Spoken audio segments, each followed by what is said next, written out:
जश्न आमद रसूल अल्लाह अल्लाह In जश्न this video, आमद we will रसूल talk about Allah the birth of अल्लाह जश्न Holy Prophet of आमद Islam, Muhammad, रसूल peace be upon him. अल्लाह अल्लाह बीबी आमना के फूल अल्लाह अल्लाह बीबी Abdul आमना के Matlab fool was well known for his Allah generosity, Bibi reliability, Amna and के wisdom. Fool He was a handsome Allah person.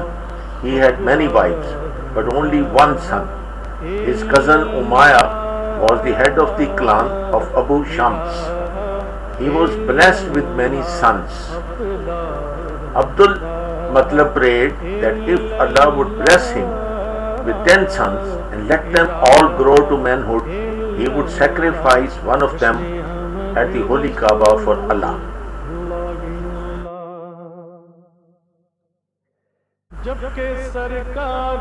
His prayer was answered.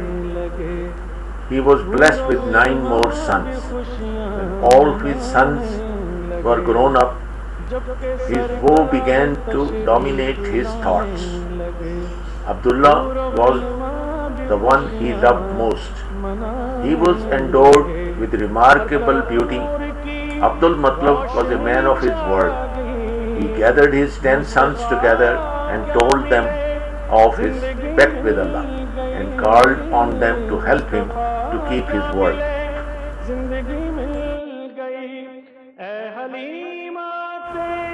He asked them to make each his mark on an arrow. He went to the sanctuary and took his stand beside Habar. He drew out a large knife that he had brought with him and prayed to Allah. The lots were cast, and it was Abdullah's arrow that came out.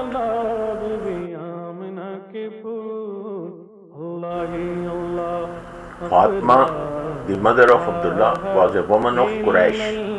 She belonged to the powerful clan of Mahzum. When Abdul Matlab began to tell them of his woe, he was cut short by Mughira, the chief of Mahzum. He told him, "Thou shalt not sacrifice Abdullah, but offer a sacrifice in his place. It may be that his ransom be all the property of the sons of Mahzum. We will redeem him." Abdullah's brothers turned to their father and begged him to let their brother live and to offer some other sacrifice by way of expiation. Abdul Matlab agreed to consult a wise woman in Medina who could tell him whether an expiation was possible in this case, and if so, what form it should take.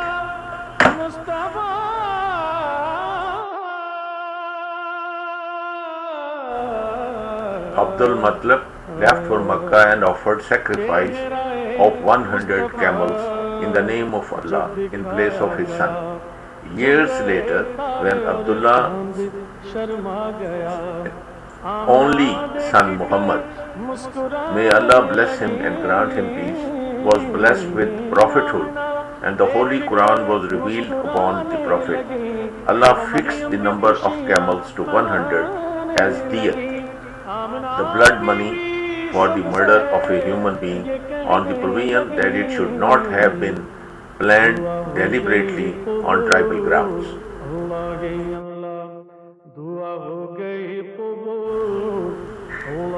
When Abdullah grew up to adulthood, Abdul Matlab arranged that he should marry Amna, who belonged to a respectable tribe of Medina. He also asked that Hala should be given in marriage to himself. Wahab agreed, and all preparations were made for the double wedding to take place at the same time.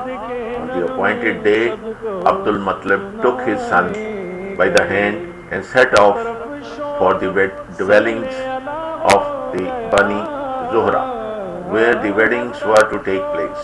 The marriages took place according to plan, and two couples stayed for some days in the house of Wahib. The year of the marriage was 569 AD.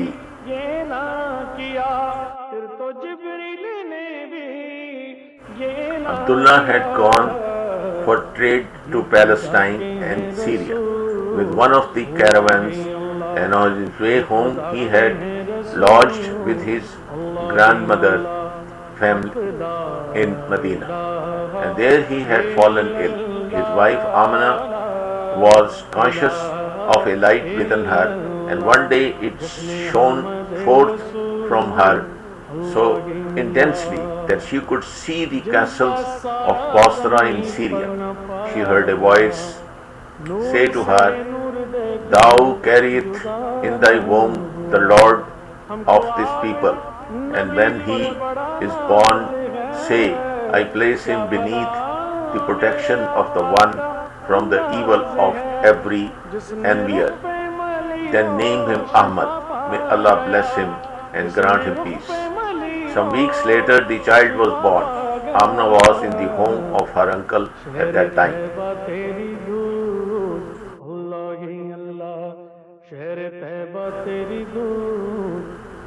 She sent word to Abdul Matlab asking him to come to see his grandson. His grandfather Abdul Matlab named him Muhammad. May Allah bless him and grant him peace, meaning the praised one. This was an unusual name in Arabia. Amna did not feel the weight of the child during her pregnancy. Muhammad, may Allah bless him and grant him peace, came to this world already circumcised.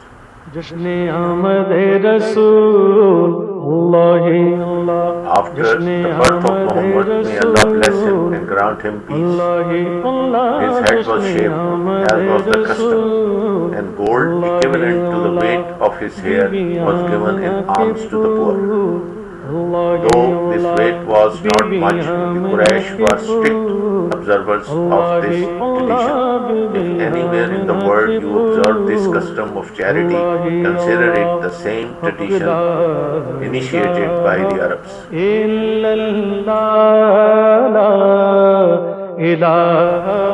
After shaving his head, Muhammad, may Allah bless him and grant him peace, was handed over to the governess. The Prophet, may Allah bless him and grant him peace, of Islam had two governesses.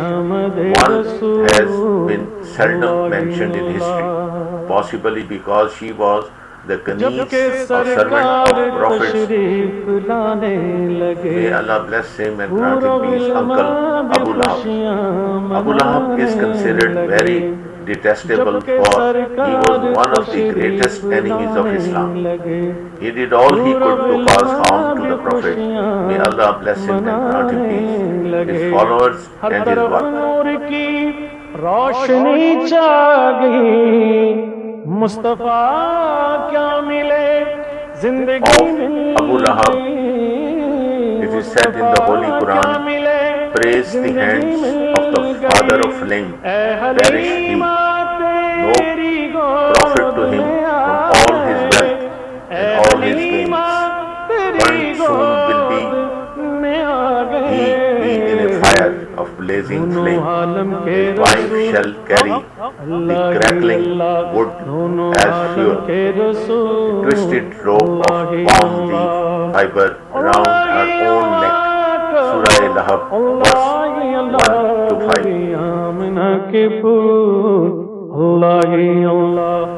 Abu Lahab used to stone the Prophet, may Allah bless him and grant him peace.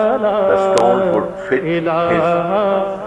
his face and chest and injure him. The Prophet, may Allah bless him and grant him peace, would wipe clean the blood from his face by the edge of his cloth and would pray to Allah for Abu Lahab's guidance. Abu Lahab's wife, Jamil, also followed her husband during the night. She would scatter thorns in the way of the Prophet, may Allah bless him and grant him peace, to injure his feet. The Holy Quran recalls her as a woman who is always collecting thorns. When Abu Lahab will be thrown into hell, she will accompany him. Mustafa Some Islamic historians name this first governess of the Prophet, may Allah bless him and grant him peace, as Phobia. She was negligent in her duties and in feeding him in time. She was soon relieved of her duties. The Prophet, may Allah bless him and grant him peace, repaid her well in spite of her negligence.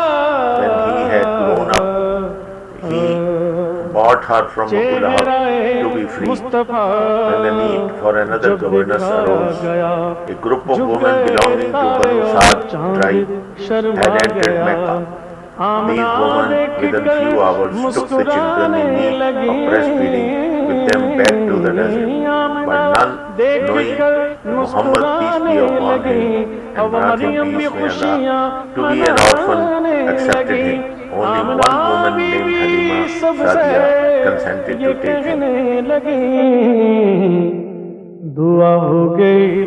Muhammad, may Allah bless him and grant him peace, was handed to the care of Halima to act as a foster mother, as was the custom in Arabia. The tribes of Quraysh that were settled in Mecca led lives based on nomadic traditions. They used to entrust their young ones to governesses so that their children could be brought up in the cradle of the desert.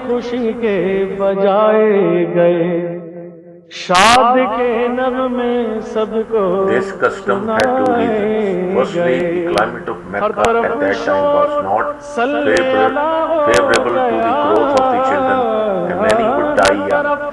This precept was quite true, as in Mecca the children were exposed to various diseases, whereas the desert was devoid of such problems. The second reason was the establishment of tribal relationships, which such arrangements could foster easily.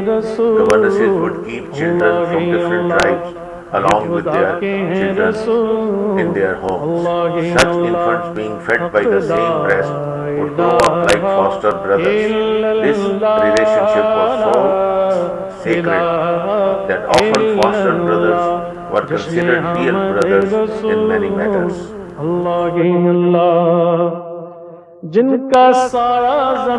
Halima said later, Halima Sadiya later stated, "We had no spring harvest that year as there was no rain, and we had nothing to earn. I suggested to my husband that we go to Mecca to bring a child and leave him to earn our living. My husband accepted the proposal, and I, along with my young baby in my lap, rode the dromedary and we headed to Mecca. My child cried with hunger, and there was no milk in my breast. Due to drought, even the dromedary had no milk. Therefore we went hungry most of the time. When we reached Mecca, our fellow women of Banu Sa'd were returning with the children of rich people with appropriate rewards.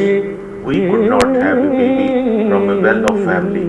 Instead, there was only an orphan child of a poor family which could not reward us well.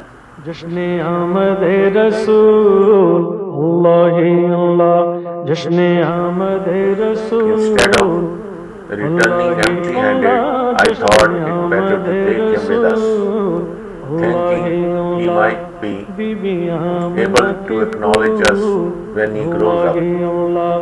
As he belongs to the Quraysh tribe, as a respectable man and a member of our old relationship, my husband accepted this suggestion and we began preparations to return. We had hardly covered the half distance from Mecca when I observed, to my utmost surprise, that my both breasts were filled with milk, so both the children had their full shares. When we reached home, my husband pointed at the teats of the dromedary and said, "Look, Halima, they are filled with milk. we जबकि who were weak सरकार with hunger तशरीफ milked her लाने to our लगे heart's content. हूरो We गिलमान spent भी that night खुशियां very comfortably. मनाने Next day, my लगे husband said to me, जबकि "O Halima, सरकार the child you have तशरीफ brought is लाने very लगे auspicious, and he हूरो will गिलमान definitely भी change खुशियां our fortune." मनाने लगे हर तरफ नूर की रोशनी छा Halima गई had a good Mustafa natured daughter क्या named मिले Shima. जिंदगी It was she mill who developed a strong गई liking for the baby Mustafa क्या Muhammad. मिले May Allah bless him and जिंदगी grant him मिल peace, गई and looked after him. I Halima Halima used to take the baby Muhammad, may Allah bless him and grant him peace, to meet his mother twice a year. When at the age of 2 he had been weaned off, she set off to Mecca again, since now the time had come for his return. Then there was a severe plague in Mecca, and on Halima's advice, Amna allowed Muhammad, may Allah bless him and grant him peace, to stay on at the desert, safe from the danger of the epidemic. So baby Muhammad, may Allah bless him and grant him peace, returned to the desert with Halima to spend some more days in that fresh and open atmosphere.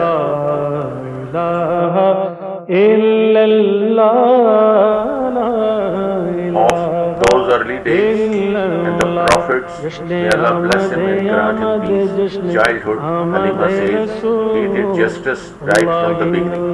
He sucked milk only from one side, leaving the other one for his foster brother Abdullah. His growth was better than any other child, and he seemed bigger than his age. Everyone was struck with the innocence and charm of his personality. His face radiated like the full moon in darkness. He went out to play with other children, but would not take part in untidy activities. He was very helpful and cooperative from the very beginning. At the age of 3, he began to go out with his foster brother Abdullah to help him graze the sheep.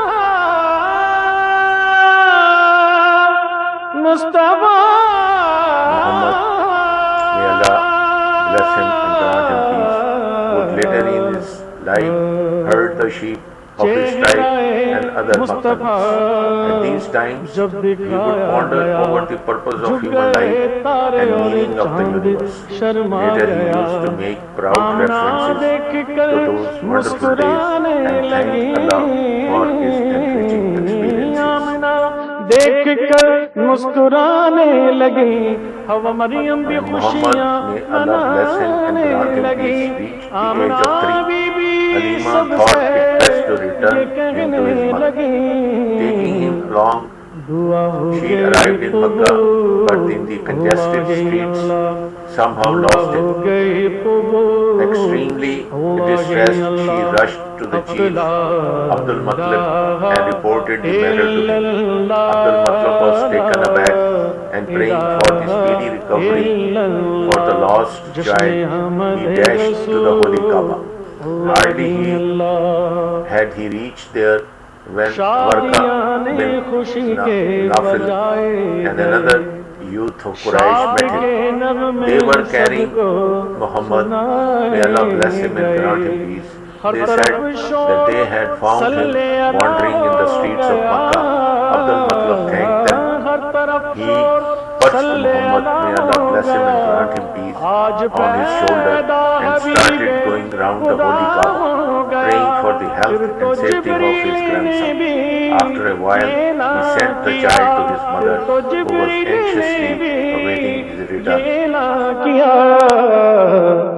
ये खुदा के हैं The रसूल boy lived happily in Makkah with his mother ये खुदा के for हैं रसूल about 3 years, Allah he Allah winning the affection of his grandfather and his uncles and aunts and his many cousins with whom he played.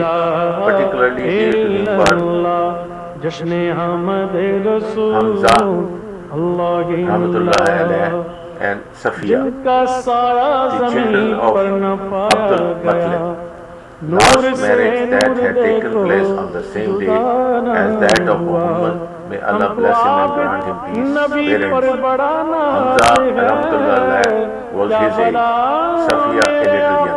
का When Muhammad, अंदाज may है Allah bless him and grant जिसने him रुख peace, पे began मली living with his Rosh mother in their पा Mecca गया residence. जिसने रुख Umm पे मली Alman, a nurse, was Rosh engaged पा to look after him. गया When he reached the age शेर of 6, तैबा his mother तेरी decided to take him to Allah he Medina, Allah where she wanted शेर to show Taiba him his तेरी father's grave and visit her Allah he relatives. अल्लाह जश्न During his आमद stay there, रसूल Muhammad, may Allah Allah he bless him Allah and grant him peace, Bibi learned Amina how के to swim fool and made many Allah he friends. अल्लाह बीबी आमिना के फूल अल्लाह His son and mother stayed about a month in Medina.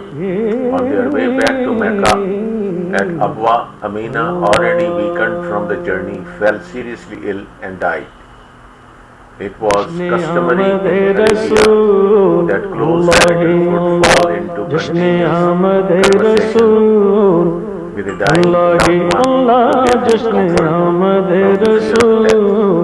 Amina too, before her death, was surrounded by her people who were continuously talking to her. She replied to them in undertones and soon became unconscious.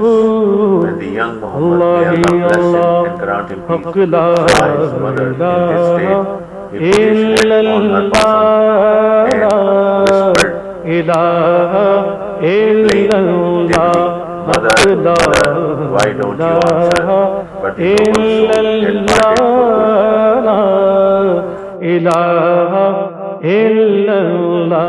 The near relative Amna did the corpse, Lemming and Muhammad, may Allah bless him and grant him peace, saw his mother wrapped in shroud.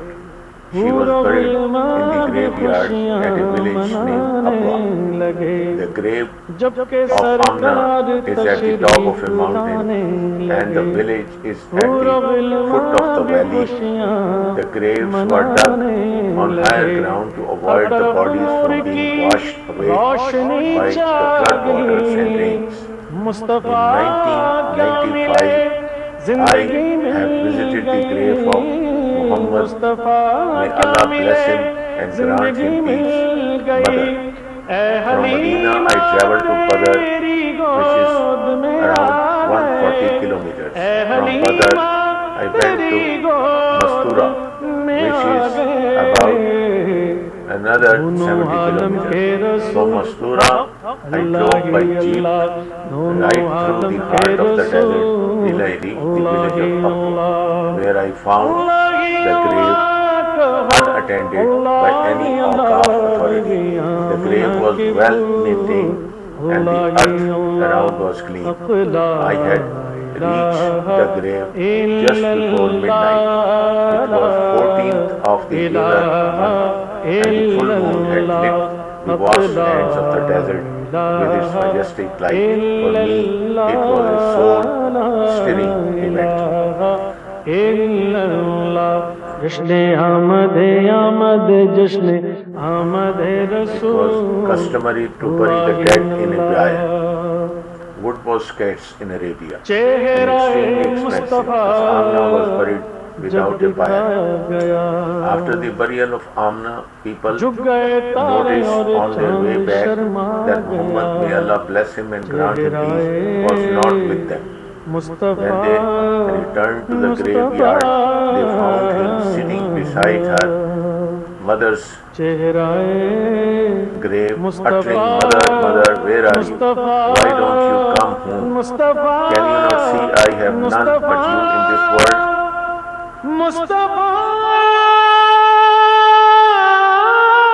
Muhammad, may Allah bless him and grant him peace, who had now lost both his parents, started spending his days in solitude. When asked to play with children of his age, he always declined. Full of grief over his mother's death, he desisted from food.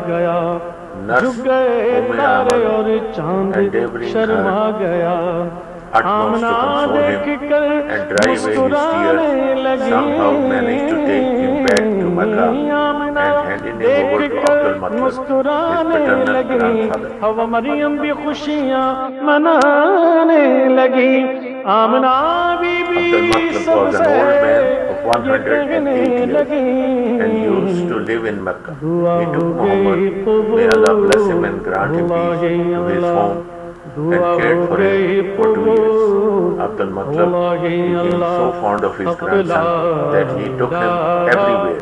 He even took him to Al-Nadwa, the legislative assembly of Makkah, in which only male members of the Quraysh tribe above 40 years of age were allowed. At first, other members of Al-Nadwa opposed his entry, but later on they grew so attached to the child that they showered him with kindness and courtesy. हर तरफ शोर सल्ले अला हो गया,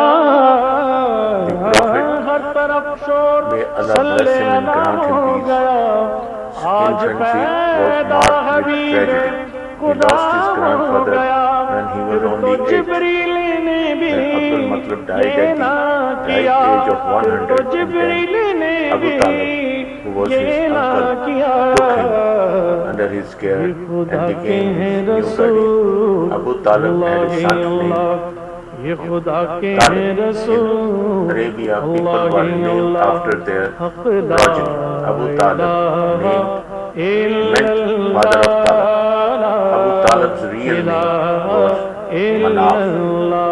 जश्न अहमद रसूल, अल्लाह ही अल्लाह, जिनका Abu Talib साया had a large ज़मीन पर family. न He पाया could not गया, offer नूर dress से or नूर shoes or देखो provide for another mouth जुदा to feed न from हुआ, his income. हमको आप Consequently, नबी Muhammad, पर may Allah बड़ा bless him and नाज grant him है, peace, was क्या compelled to भला earn at the मेरे young आका age of का 8. He अंदाज started है, looking after जिसने sheep रुख पे in the मली blazing वो deserts शिफा of the पा peninsula गया, to help out his जिसने uncle. रुख पे Hard मली वो work at such a Shifa tender पा age गया, created a strong caliber Shere and Taiba developed his तेरी intellect दूर, too.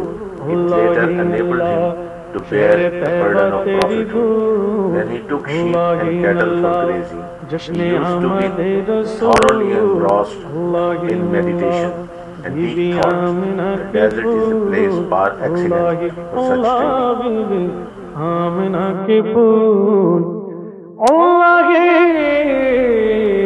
Until and unless one spends time in the deserts of the peninsula, one is unable to understand the attributes acquired जश्न in Ahmad thought and रसूल, composure अल्लाह ही अल्लाह, जश्न Ahmad vastness and silences of रसूल, these deserts. अल्लाह ही अल्लाह, जश्न अहमद रसूल, अल्लाह ही अल्लाह, Radically different Bibi from those of Amna Europe. के There's fool, hardly a Allah plant he in Allah, these deserts Bibi without a आमना के fragrance. Fool, Even Allah he the acacia Allah, Bibi thorns Amna bear के an fool, agreeable fragrance. Allah he Allah, It is even said that if the non-fragrant flowers of Europe are cultivated in the hot deserts of this peninsula, after a couple of generations, they will develop pleasant odors and small plants will blossom into big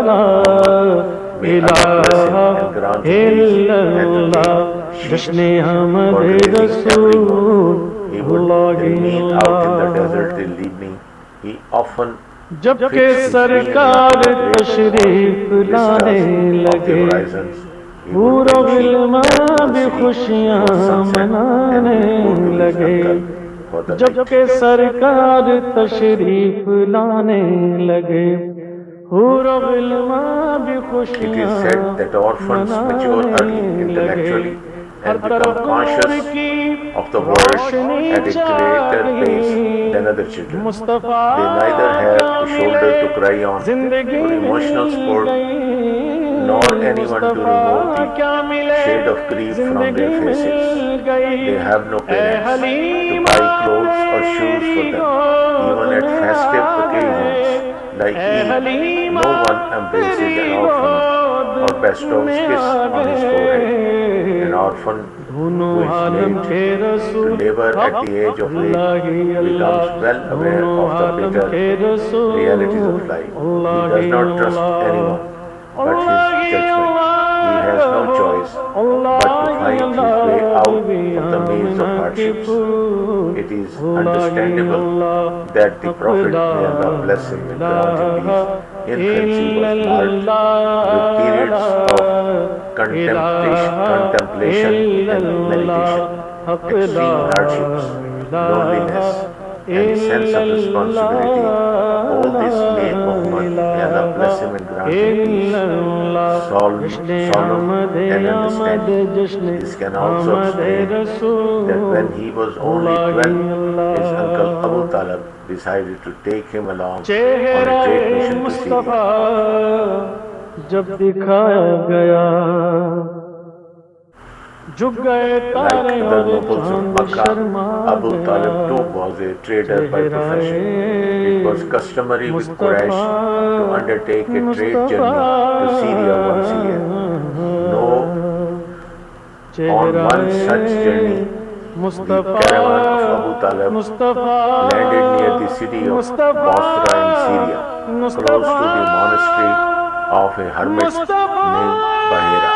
Bahira had never stepped out of his monastery. He had also never indulged in conversation to any traveler of caravans.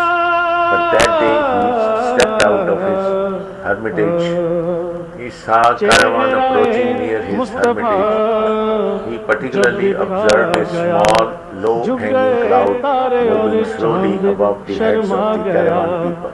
The cloud was always between the sun and one or two of the travelers. As soon as they vaulted, the cloud ceased to move, remaining stationary over the tree beneath which they took shelter, while the tree itself lowered its branches over them. They were doubly in the shade. Bahira sent a word to the caravan. Men of Quraysh, I have prepared food for you. हक ला इलाहा इल्लल्लाह Men of Quraysh, he said, let none of you stay behind. Despite what Bahira had said, they left Muhammad, may Allah bless him and grant him peace, behind to look after their camels and baggage. There is not one that had been left behind, they answered. Only a boy, the youngest of us all, has been left behind. Treat him not so, said Bahira, but call him to come and let him be present with us at this meal. One glance at the boy's face was enough to explain the miracles to Bahira. There between his shoulders was the very mark he expected to see the seed of prophethood, as it was described in his book. ये खुदा के हैं रसूल He told Abu Talib खुदा के हैं रसूल about his dream, that a caravan would come with a boy who would be commissioned by Allah for prophecy among the Arabs and would instruct them in Arabic. Henceforth, you would not be compelled to adopt Judaism or Christianity, as Allah is going to appoint a prophet for you. Bahira also warned Abu Talib, take your nephew back to Mecca immediately and protect him from the Jews. If they recognize those signs in him which I have seen, they might do some mischief to him. For your nephew has all the signs of the awaited prophet, as given in our religious books. The prophet would communicate to that nation in their native language and would spread his message among them. Abu Talib took Bahira's warning seriously and, completing his business quickly, took Muhammad, may Allah bless him and grant him peace, back to Mecca.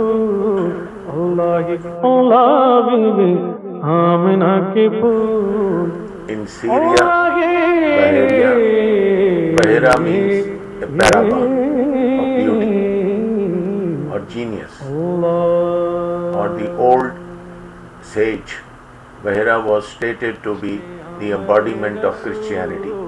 An Arab biographer, Ibn Hisham, however, writes that contrary to the common belief, Bahira was not a Christian but a Manichaean priest. He followed a person called Mani who claimed prophecy during the Sassanid period. The Sassanid king Bahram I had him crucified at the door of his city. Jindi Shahpur of the Iranian province Khohestan in the year 3706 AD. Christians recall him as a heretic because of the introduction of pre-ferment ideas in religion. Mani and his followers, including Bahira, believe that Allah is not constrained to a particular nation.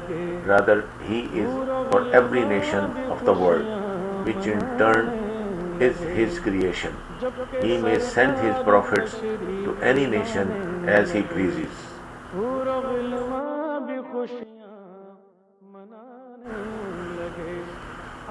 Abu Talib knew some of the Hanafa, and one of them was Warqa bin Nawfal. He was the son of his second cousin Nawafil of the clan of Asad.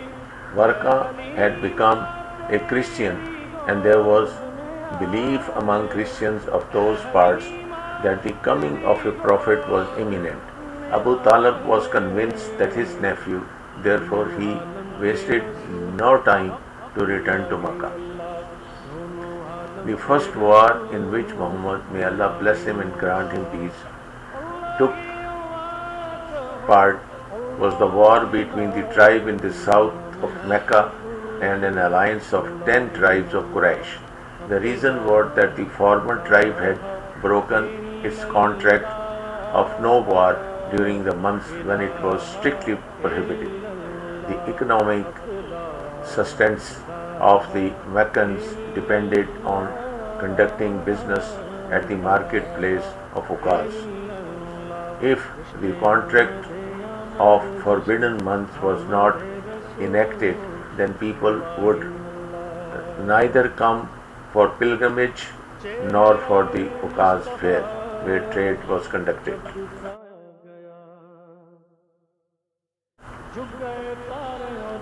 In other months of the year, the caravans were bound to offer tribute so as to escape highway robbery.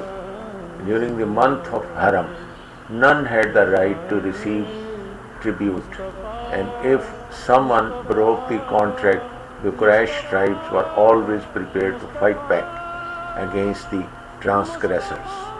It is not known when this war between the Quraysh alliance and the other tribes started. Muhammad, may Allah bless him and grant him peace, took part in this war and was beside his uncle Abu Talib. Some historians opine that as Muhammad, may Allah bless him and grant him peace, was still quite young, he carried only his uncle's quiver and gave him arrows by his hand so his uncle could hurl them at their enemy. Others say that Muhammad, may Allah bless him and grant him peace, carried a sword in his hand and even injured Bubar, the chieftain of the treacherous tribe.